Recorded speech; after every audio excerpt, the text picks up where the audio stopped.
నమస్తే, welcome to Telugu రాజ్యం. ప్రస్తుతం మనతో పాటున్నారు సామాజిక రాజకీయ విశ్లేషకులు కృష్ణకుమారి గారు. నమస్తే మేడం. నమస్తే. ముఖ్యంగా సుబ్బిరామరెడ్డి గారికి సంబంధించిన గాయత్రి ప్రాజెక్ట్స్కి సంబంధించి ఆయన రుణం తీసుకున్నారు.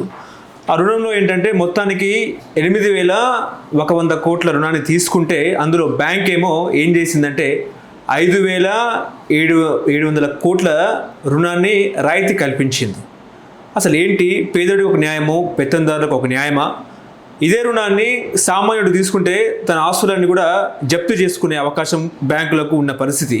కానీ ఆయన రాజకీయ నాయకుడు, అదేవిధంగా వ్యాపారవేత్త కాబట్టి తనకు అటువంటి ఏం నిబంధనలు లేదు. కాకపోతే ఏంటంటే బ్యాంకులు రాయితీ ఇచ్చిన పరిస్థితి.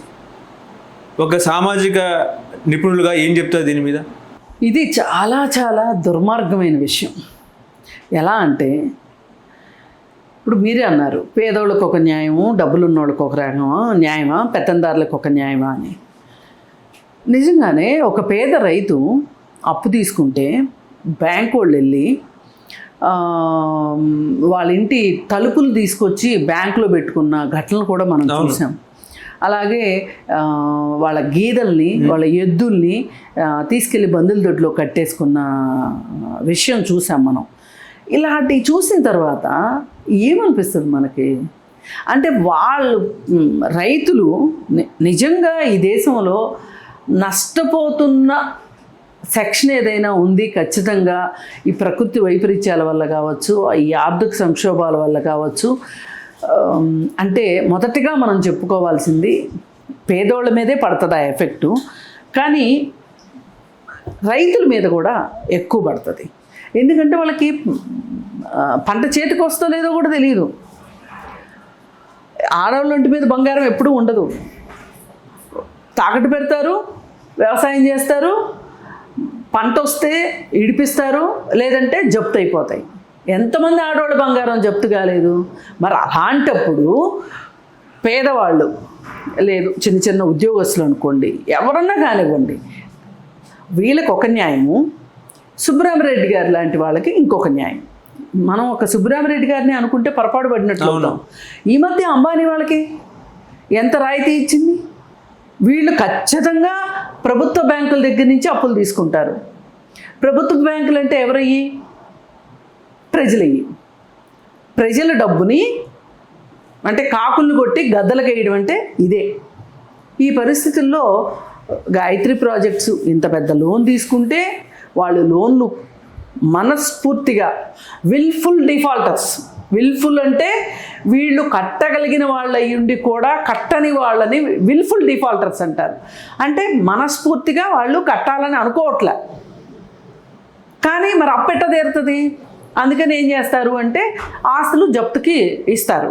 జప్తుకి ఇస్తే ఆ జప్తు వాళ్ళ తాలూకా వాళ్ళే చాలా తక్కువ పాడుకుని చాలా తెలివిగా బ్యాంకుకి తక్కువ డబ్బులు వచ్చేటట్లు చేసి ఆస్తుల్ని వాళ్ళు మళ్ళీ వెనక్కి తీసుకుంటారు.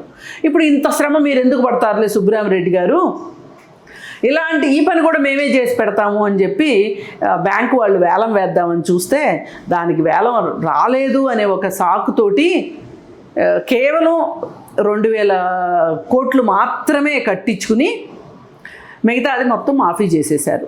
ఇప్పుడు మళ్ళీ గాయత్రి ప్రాజెక్ట్స్ వాళ్ళ చేతికి వచ్చేసింది. ఇప్పుడు దాకా బ్యాంకులో ఉన్న గాయత్రి ప్రాజెక్ట్స్ తాలూకు ఆస్తులు మొత్తం బయటకు వచ్చేసినాయి. ఈ బయటకు వచ్చేసిన ఆస్తులు ఇవాళ మార్కెట్ రేట్లో 3 రేట్లు ఉంటాయి. వాళ్ళు ఈ ఆస్తుల్ని పెట్టి దగ్గర 8,000 కోట్లు అప్పు చేశారు. వాళ్ళకి దగ్గర 2,500 కోట్లు మాఫీ. 2,500 కోట్లు కట్టండి, మీరు మీ ఆస్తులు జప్తు చేద్దామంటే కూడా మా వల్ల కావట్లేదు, ఇంత డబ్బులు కడితే మీకు రుణమాఫీ చేస్తాము. ఎవడన్నా తెలివి ఉన్నోడు, బుద్ధి ఉన్నోడు 100 రూపాయల అప్పుకి 20 రూపాయలు మాఫీ చేస్తాడు, 30 రూపాయలు మాఫీ చేస్తాడు, 40 రూపాయలు మాఫీ చేస్తాడు. ఇదేదో ఆర్ఎస్ బ్రదర్స్ డిస్కౌంట్ సేల్ లాగా 70%, 80% మాఫీ చేశారు. కేవలం 20% కట్టించుకున్నారు. అవును, ఇది అతి కారు చౌక డిస్కౌంట్ సేల్లో బట్టలు కొన్నట్లేదు ఇది.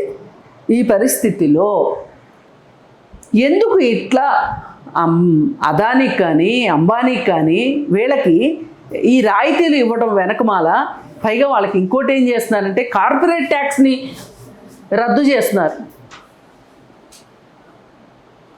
ఒక చిన్న వ్యాపారం చేసుకునే చిరు వ్యాపారి దగ్గర కూడా మీరు ట్యాక్స్ వసూలు చేస్తారు. నిన్న మొన్నటి దాకా జిఎస్టీ అని ముక్కుబిండి వసూలు చేశారు. అందరు ముక్కులు పిండారు. ఇవాళ ఏదో రాయితీ ఇచ్చినట్లు ఏదో ఏడ్చే పిల్లకి పాలపేక పెట్టినట్టు ఇప్పుడు ఏదో తగ్గించామని చెప్తున్నారు. ఇన్నాళ్ళు మీ విఘ్నత ఎక్కడికి పోయింది? సామాన్యులే కదా మీరు పట్టి పీడించారు. ఇప్పుడు కూడా ఈ రాయితీ ఇవ్వడం వెనక కూడా నష్టం జరిగేది పేదవాడికి. పేదవాడు అంటే ఇన్ ద సెన్స్ సామాన్య ప్రజలకి. ఈ దేశంలో సామాన్య ప్రజలు ఎక్కువ ఉన్నారా లేకపోతే పెట్టుబడిదారులు ఎక్కువ ఉన్నారా? డబ్బులు ఉన్న వాళ్ళు ఎక్కువ ఉన్నారా పేదవాళ్ళు ఎక్కువ ఉన్నారా? 99% పేదవాళ్ళు ఉన్నారు. 1% చేతిలో ఆస్తులు ఉంటున్నాయి. ఈ అంబానీ ప్రపంచ కుబేరుల్లో లిస్టులో ఉంటాడు, ఈ దేశం కుబేరుల్లో లిస్టులో ఉంటాడు. కానీ పాపం ఆయనకి మనము రాయితీ ఇస్తాం, మాఫీ చేస్తాం, ఎందుకంటే మనకి ఇష్టడు కాబట్టి.